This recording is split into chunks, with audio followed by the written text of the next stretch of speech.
ओम शांति। आज की डेट है 18 मार्च 2024। मुरली के 5 मुख्य पॉइंट्स जिसे दिन भर मनन चिंतन करना है। तो आइए सुनते हैं बाबा के मधुर महावाक्य। फर्स्ट पॉइंट है, बाबा कहते हैं मुरली में से बहुत सारे पॉइंट्स निकलते हैं, तो कोई भी एक पॉइंट लेकर उसमें गहराई तक जाना है। जैसे जितना सागर के तले में जाएंगे उतने आपको मोती मिलेंगे, रत्न मिलेंगे। वैसे ही एक टॉपिक ले लो और उसके ऊपर विचार सागर मंथन करना है और उसके ऊपर योग करना है, तो इसमें अनेक प्रकार के अनुभव आपको होंगे। ये समय है कर्म बंधन से मुक्त होने का। तो हमें अपने को इतना चेक करना है कि ज़्यादा कर्म बंधन ना हो। जितना है उसको काटते जाना है।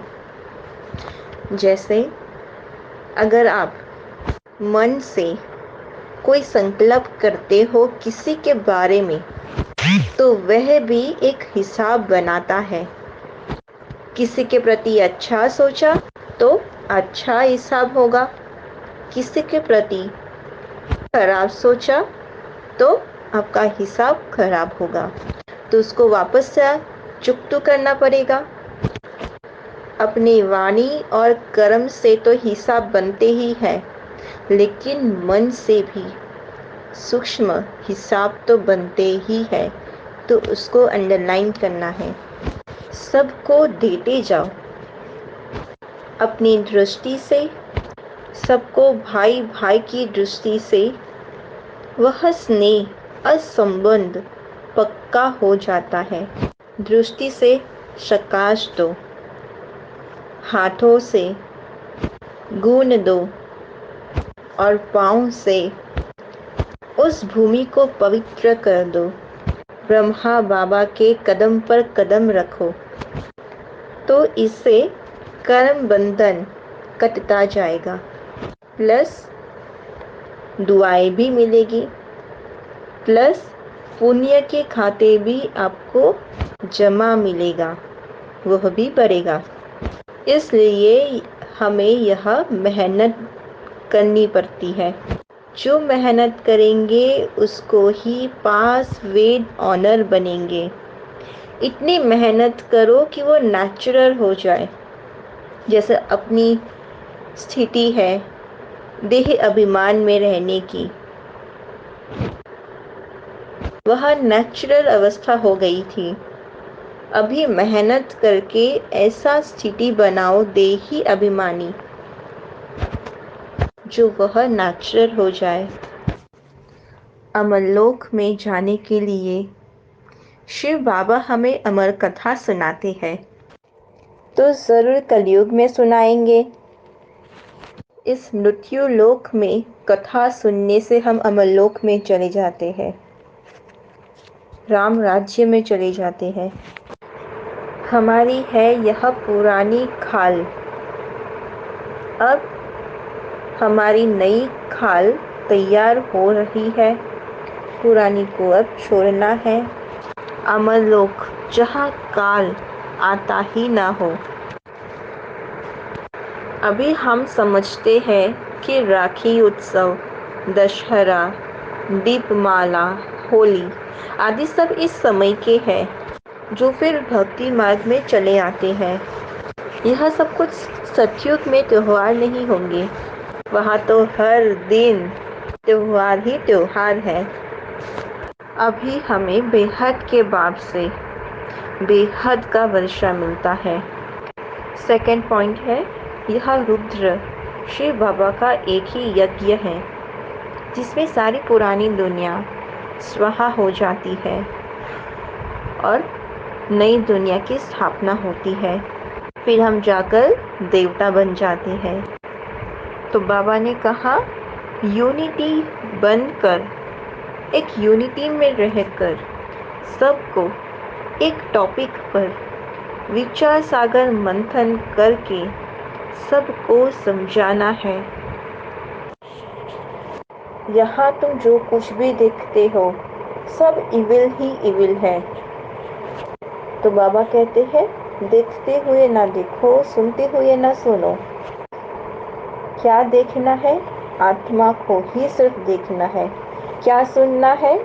बाबा जो समझाते हैं वही बुद्धि में रखना है।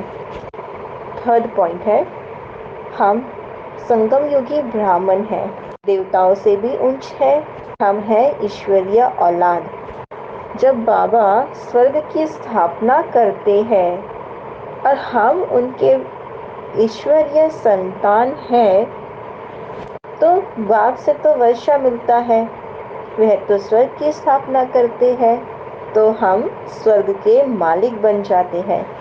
मूल वतन में सिजरा है, मूल वतन जहाँ आत्माएं रहती है, नंबरवार अनुसार। सूक्ष्म वतन में कोई सिजरा नहीं दिखा सकते, क्योंकि वहाँ तो सब साक्षात्कार की बातें हैं। सूक्ष्म वतन में मूवी चलती है, मूल वतन में साइलेंस है, और यहाँ स्थूल वतन में साकार लोक में टॉकी वर्ल्ड है। साइलेंस तो हमारा स्वीट होम है, वहाँ तो ड्रामा चल ना सके, क्योंकि वहाँ जीव आत्माएं नहीं है, शरीर नहीं है, सिर्फ आत्माएं ही रहती है। जैसे वहाँ आत्माओं का सिजरा है, वैसे इस साकार लोक में मनुष्य का सिजरा है। तो सब पॉइंट्स को बुद्धि में रखना है। जैसे ज्ञान सागर के बच्चे, ज्ञान सागर बनना है, तो बाबा जैसा बनना, तो उसके लिए वातावरण चाहिए ताकि सहज हो जाए पुरुषार्थ करने के लिए। फोर्थ पॉइंट है, कर्म बंधन से छूटना है तो एक अभ्यास पक्का करो कि सबको भाई भाई की दृष्टि से देखो। यह देखने से पाप नहीं होता, और दूसरा पुण्य का खाता जमा होता है। सामने वाले को अच्छा फील होगा, कुछ खिंचावट होगी तो वह हमें दुआ देंगे, तो इससे हमारे कर्म बंधन कटते जाएंगे।